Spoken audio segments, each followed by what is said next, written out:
সম্মানিত দর্শক মণ্ডলী, আসসালামু আলাইকুম। যে যেখান থেকে দেখছেন আশা করি সকলেই ভালো আছেন। আমি আল্লাহর রহমতে ভালো আছি। শুরু করতে যাচ্ছি আপনাদের প্রিয় অনুষ্ঠানটি আমরা ইসলামকে কতটুকু জানতে পেরেছি। এই আয়োজনে আজকে আমরা অবস্থান করতেছি লালমনির অন্যতম একটি জায়গা সুকানডিগি নামে পরিচিত।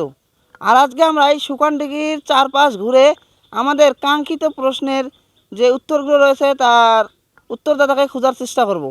আর আমরা প্রতিবারের ন্যায় আজকেও নিয়ে এসেছি প্রশ্নের উত্তরদাতাদের জন্য কিছু পুরস্কার, টুপি, বই, আতর এবং কানটুপি, মাফলাট। আমরা যারা সঠিক উত্তর দিতে পারবে তাকে দেওয়া হবে কানটুপি অথবা মাফলাট, এবং যারা উত্তর দিতে পারবে না তাকেও দেওয়া হবে সান্ত্বনামূলক একটি আতর। আসুন আমরা মাদক খেয়ে না বলি, সুস্থ সমাজ গড়ি। আসসালামু আলাইকুম। ওয়ালাইকুম আসসালাম। আমরা একটি ইসলামিক টিভি থেকে এসেছি ইসলামের কিছু বেসিক নলেজ নিয়ে, ইসলামের ইতিহাস থেকে, যার মাধ্যমে আমরা ইসলামকে জানবো, ইসলামকে প্রচার করব। এই জন্য আমরা বেরিয়েছি। আর এই কাজটা আমরা করে থাকি ইসলামিক কিছু কুইজের মাধ্যমে। যার সঠিক উত্তর দিতে পারলে আমরা বিভিন্ন জায়গায় বিভিন্ন পুরস্কার দিয়ে থাকি। আজকে আমরা পুরস্কার নিয়ে এসেছি কান টুপি, মাফলাট এবং ইসলামিক আমাদের টুপি যেটা বলা হয়, এবং আতর। হ্যাঁ, এই জন্য আপনাকে একটা প্রশ্ন উঠাতে হবে। বিসমিল্লাহ বলে উঠান।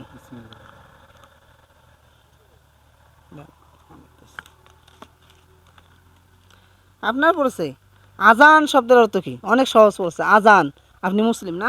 হ্যাঁ, আলহামদুলিল্লাহ, আমরা মুসলিম হয়ে, আমরা শেষ নবীর উম্মত হয়ে, এই জন্য আমরা গর্বিত।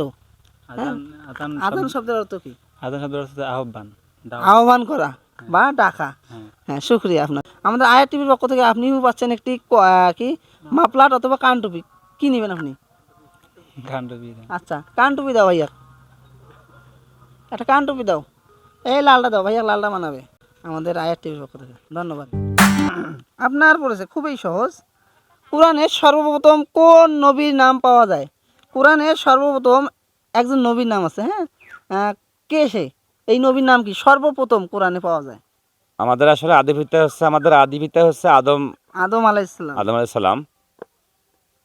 আপনার প্রশ্ন পড়েছে কুরআনুল কারিমে প্রথম কোন নবী? 114টি সূরা রয়েছে কোরআনে, না? হ্যাঁ, 114টি সূরা। এই 114টি সূরার মধ্যে কার নাম আছে সর্বপ্রথম নবীর নাম হিসাবে? সরি, এটা আমার আসলে জানা নাই। হ্যাঁ, আপনি খুব কাছাকাছি গিয়েছিলেন। হ্যাঁ, বাবা আদম থেকে আমাদের সৃষ্টি। হ্যাঁ, আমরা আদম থেকেই সৃষ্টি। হ্যাঁ। আর এই আদমের নামেই আমাদের কোরআনুল কারিমে পাওয়া যায় সর্বপ্রথম। সুবহানাল্লাহ, সুবহানাল্লাহ। হ্যাঁ, আপনার পড়েছে মুসাফির কারা বলতে পারবেন? মুসাফির হ্যাঁ, যারা বাড়ি থেকে বাহির হয় বিদেশে সফর করার জন্য, অন্য অন্য বিভিন্ন কাজে, তাদেরকে আমরা বলি মুসাফির বলবো। হ্যাঁ, আপনার উত্তরটি সঠিক হয়েছে, এই জন্য আপনাকে অসংখ্য ধন্যবাদ। মুসাফির হচ্ছে তারাই, হ্যাঁ, যারা ইসলামী দাওয়াতি কাজের জন্য, হ্যাঁ, আল্লাহ রাস্তায় হ্যাঁ, আর আল্লাহ রাস্তায় যারা এক স্থান থেকে অন্য স্থানে যায়, হ্যাঁ, দাওয়াতি কাজের জন্য, তাদেরকেই মূলত আমরা মুসাফির বলি। হ্যাঁ, আপনাকে অসংখ্য ধন্যবাদ। বাবা নামাজ পড়েন? ইনশাল্লাহ পড়ি। 5 ওয়াক্ত পড়েন না? 5 ওয়াক্ত পড়ি। যাক, আলহামদুলিল্লাহ। আপনাকে অসংখ্য ধন্যবাদ। আমাদের আয়া টিভির পক্ষ থেকে আপনাকে দেওয়া হচ্ছে একটি মাফলাট, অথবা মাফলাটই নেন, আপনি বয়স্ক মানুষ। এই মাফলাট আমাদের আয়া টিভির পক্ষ থেকে। ধন্যবাদ। জুমার দিনকে কেন গুরুত্বপূর্ণ বলা হয়? জুমার দিন। জুমার দিনটা হলো একটা হজের দিন। হ্যাঁ, এটা আমরা যেটা আল্লাহ পাক যেখানে মক্কা শরীফে যাওয়ার জন্য বিশাল একটা হজরত মুহাম্মদ সাল্লাল্লাহু আলাইহি সাল্লাম ওখানে একটা নিয়ম করেছেন। নিয়ম করেছেন, কিন্তু এটা আমরা এই মসজিদের যে আমার জুমার দিনটা আমরা আদায় করি, আমরা এর গ্রামে মাধ্যমে- আদায় করি। এটাই আমরা মক্কা শরীফকে মনে করি। এটা আমার মক্কা শরীফকে মনে করে নয়, কিন্তু না, আমাদের ওটাই- মুসলিম জাতির জন্য, হ্যাঁ, আমাদের আমরা ওটাই- গরিব মানুষের জন্য এই জুমার দিনটি হচ্ছে একটি হজের দিন। হজের দিন। অসংখ্য ধন্যবাদ আপনাকে আমাদের আয়া টিভির পক্ষ থেকে। আপনাকে দেওয়া হচ্ছে একটি কান টুপি। নেন। আপনার পড়েছে সর্বপ্রথম কে কোরআন একত্রিত করেন? আমাদের যে মহাগ্রন্থ আল কোরআন আছে, হ্যাঁ, আমাদের মুসলিমদের জন্য। আপনি তো মুসলিম। মুসলিম। হ্যাঁ, আমাদের মুসলমানদের জন্য একটি কিতাব আছে, সেটা হচ্ছে মহাগ্রন্থ আল কোরআন। এই আল কোরআন আমাদের নবীর যুগে যখন নবীর উপর ওহী আসে, এই ওহী যখন আসে তখন আয়াতগুলো বিভিন্নভাবে কালেক্ট করা হয়। যেমন গাছের কি ছালে, বাকলে, হ্যাঁ, চামড়ায়, এগুলা লেখে লেখে রাখা হয়।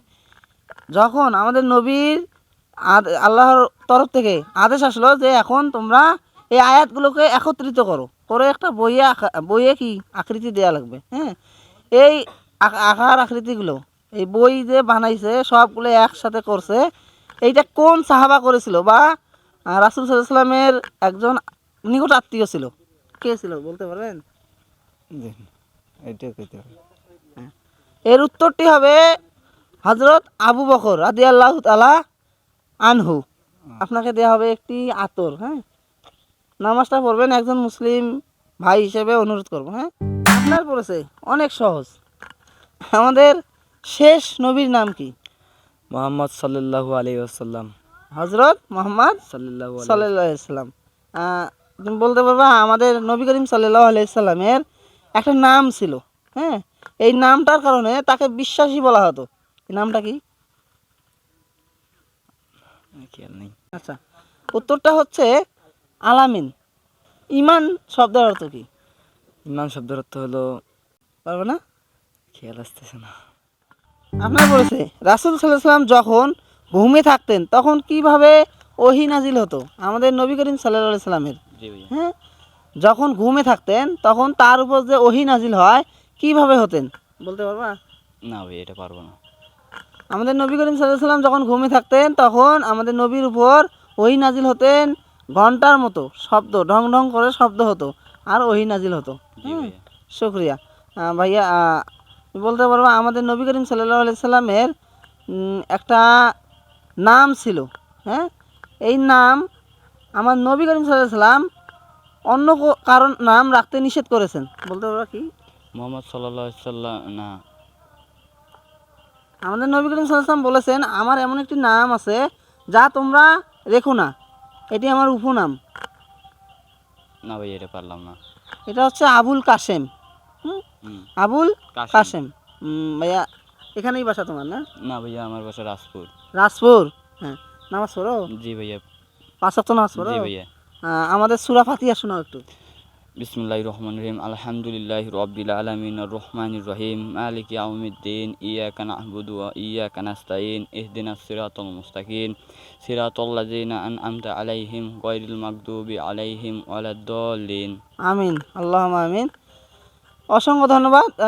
আমাদের আয়া টিভির পক্ষ থেকে তোমাকে দেওয়া হচ্ছে একটি বই, পড়াশোনা করো? জি ভাইয়া। হ্যাঁ, একটা বই দেওয়া হচ্ছে তোমাকে, কারণ পড়বা, হ্যাঁ, এই বিষয়গুলো জানবা। কারণ ইসলামের কিছু বিষয় আছে যা আমাদের জানতে হবে, হ্যাঁ, জি ভাইয়া। এই জন্য তোমাকে একটা বই দেওয়া হচ্ছে, ইসলামী বই, পড়বা, হ্যাঁ, জি ভাইয়া। পড়লে সময়ও কাটবে, ভালো লাগবে, ইসলামের জি কিছু ভাইয়া। বিষয় জানতে পারবা। হ্যাঁ, জি ভাইয়া। ধন্যবাদ, যাও।